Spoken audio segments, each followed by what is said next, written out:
nyo po kung makikinig ho ang mga senador sa protesta na ating ginagawa. Yes po. Ang dapat nilang pakinggan bukod sa amin ay yung saligang batas na nagbigay ng poder sa kanila na kanilang sinumpaan, yun ang dapat nilang pakinggan. Klaro naman, shall proceed with the hearing and or trial and decide. Yun po yung buod. Ilitis at husgahan. Yun po ang dapat nilang pakinggan. Huwag na silang patumpik-tumpik, huwag nang patamad-tamad. Higit sa lahat, huwag na nilang paikutin pa ang taong bayan. Alam naman natin na madami sa kanila, ipinagtatanggol ang pamilya Duterte. Tinukhang na ang buhay, tinukhang na ang kaban. Hindi po papayag ang taong bayan na tukhangin pa ang saligang batas. Salamat po naman. Salamat po. Natukhang ng mga pamilya, ang totoo niya, kasama ko ilan sa kanila rito. Andito ho yung mga pamilya ng mga napatay ho ng war on drugs. Kasama ko ho ngayong umaga. Sana ho ay huwag nang tukhangin itong impeachment complaint. Ang tagal-tagal na ho eh. Ilan ba na ho kami naghihintay? Pakisuyo naman ho, sana inyong pakinggan. Ang sigaw ng Ma'am Duterte! Litisin! Litisin! Sara Duterte! Litisin! Litisin!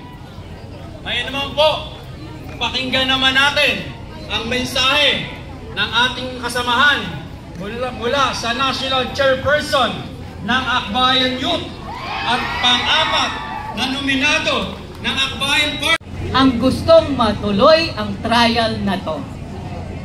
Ngayon po, ito na lang, huling mensahe. Ituloy nyo na yan. Kasi po, malakas ang ebidensya at gustong makita ng taong bayan. Ano ba ang kinatatakot nila kung inosente sila?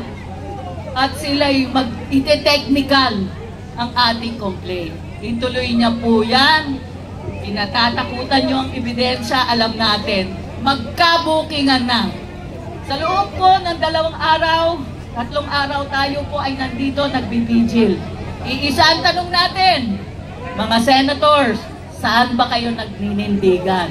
Sabihin nyo na, para malaman na namin at nakalista po yan hanggang 2028. Kung sino po sa inyo ang mag-isip ay transactional, palitan, kaliwaan.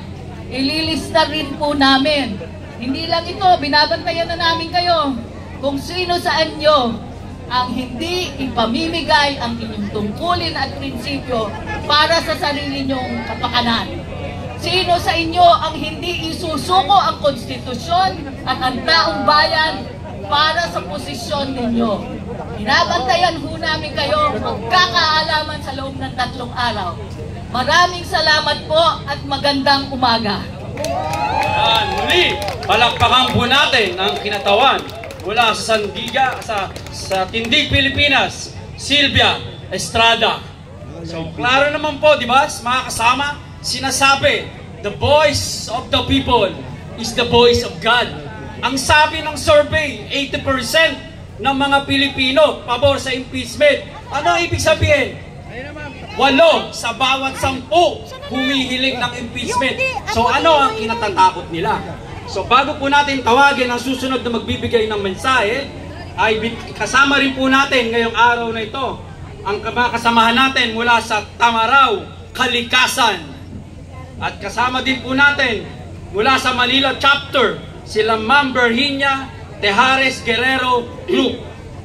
Ang susunod na tagapagsalita ay ang boses at bangungot ng mamamayan sa ilalim ng rehimeng Duterte na nagsusumigaw na natukhang na ang mga kababayan.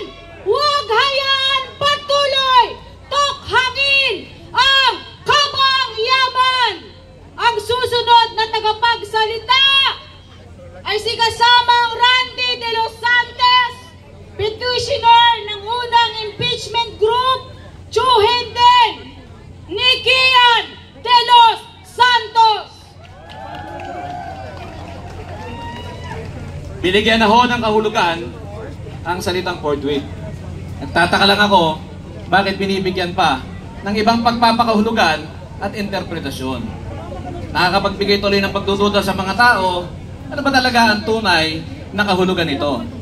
Pero muli, balikan natin ang libro, balikan natin ang diksyonaryo.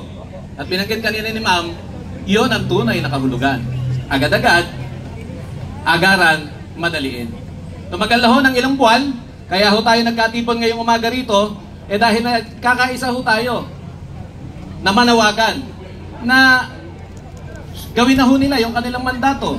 Sundin na ho nila yung kanilang hinihiling ng batas. Kasi ho sila naman talaga yung tama na didinig nito. Ilabas ang Reklamo laban sa kahit sinong opisyal, kahit mapa-vice president ka man, kailangan tanggapin to ng Kongreso at oras po na naipasa ito ng Kongreso at naihain sa Senado. Ano po yung term? Forthwith. Ngayon, mangmang ba po tayo ng mga Pilipino? Hindi po tayo marunong mag-Ingles? Hindi po. Kahit po ordinaryong kausap ko sa palengke, taxi driver, Uber, Grab driver, ano po, naintindihan po yung forthwith. Ang hindi ko ho maintindihan, bakit ang Senate President hinahanap pa sa diksyonaryo yung forthwith na yan? Sino po ba? Ginagawa mo pa tayong mangmang? O siya po ay nagkukulwaring mangmang? Hindi ko po maintindihan kung bakit nagtatalo po tayo sa agad-agad. O, translate po natin. Ang forfeit po ay agad. Pebrero po pumasok ang complaint ng House. Impeached po siya. Anong petsa na po ngayon? Hindi po yan forfeit. Ang pinorfeit niya yung delay.